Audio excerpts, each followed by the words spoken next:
Hello and welcome to Travel with Maths, the only travel channel for 50 plus travelers. Today we are on an exciting journey through four stunning cities: Riga in Latvia, Tallinn in Estonia, Klaipeda in Lithuania, and Gdansk in Poland. Each city has its own unique vibe and fascinating history.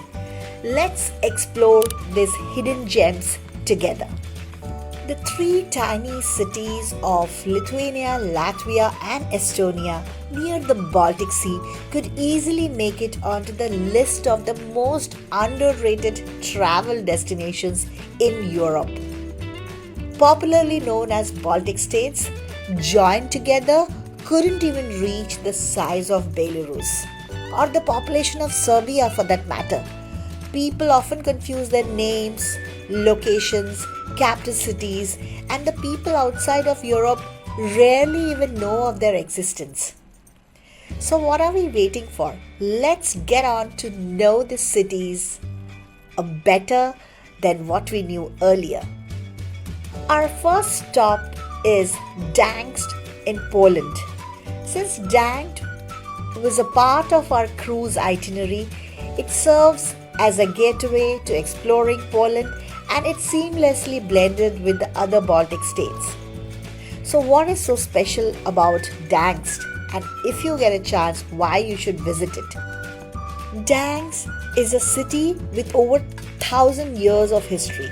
Did you know that Gdansk was a free city twice in its history and has always been a melting pot of cultures? It was a major hub of the Hellenistic League, connecting merchants from across northern Europe. The Neptune's fountain, dating back to the 17th century, symbolizes Gdansk's connection to the sea. The 17th century statue represents the city's rich maritime history. Gdansk has a maritime soul, and it's no surprise that it's a major port city. Did you know that Gdansk is also a home to the oldest shipyard in the world? The Gdansk shipyard is where the Solidarity movement was born, which later played a significant role in ending the communism in Poland. Another place to visit is St. Mary's Basilica. If you climb the 400 steps to the top of it, you will be rewarded with a panoramic view of the city. Next, we are in Riga, Latvia, the Art Nouveau capital of the world. The intricate details on the Art Nouveau buildings tells a story of myth and folklore. Look closely and you will spot faces, flowers, and animals.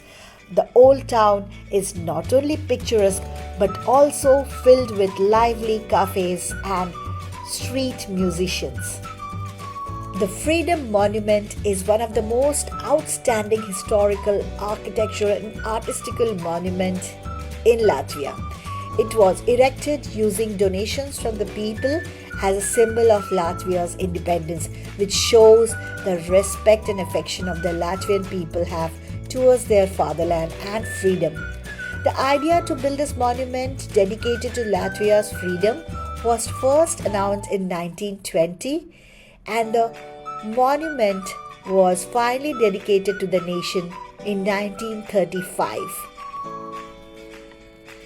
Take an hour-long cruise along the Daugava River and Riga City Canal on board an eco-friendly boat and see the sights of the city center, including Freedom Monument, Latvian National Theatre, and many of the 800 buildings with stunning Art Nouveau decor. It's really breathtaking, and you should not miss this canal tour.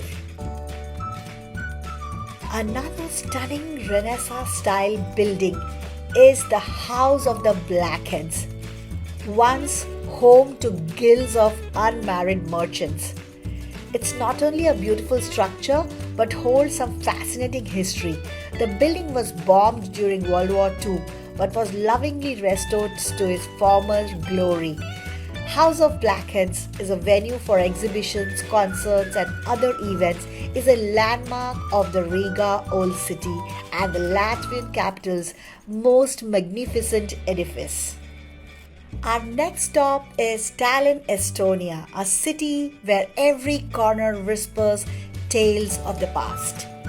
The old town is a UNESCO World Heritage Site, and wandering through its cobbled streets felt like stepping into a fairy tale. The Tumpia Castle, now housing the Estonian Parliament, has still stood tall since 9th century. It's a beautiful sight to visit. Right near the Tumpia Castle is the stunning Alexander Nevsky Cathedral. With its onion domes and rich history, it's the largest Russian Orthodox church in Estonia. It's a gorgeous spot to capture photos, and the interior with its intricate mosaics and gold details is truly mesmerizing. And finally, we arrive in Klaipeda, Lithuania, a city with a seafaring soul. The old town features charming half-timbered houses and quirky sculptures throughout the city, makes this city truly magical. The first place we visited was the History Museum of Lithuania Minor, which is located in one of the oldest Baroque-style buildings of Klaipeda, built in 1774. I would highly suggest you take a guide along with you while you are visiting this museum.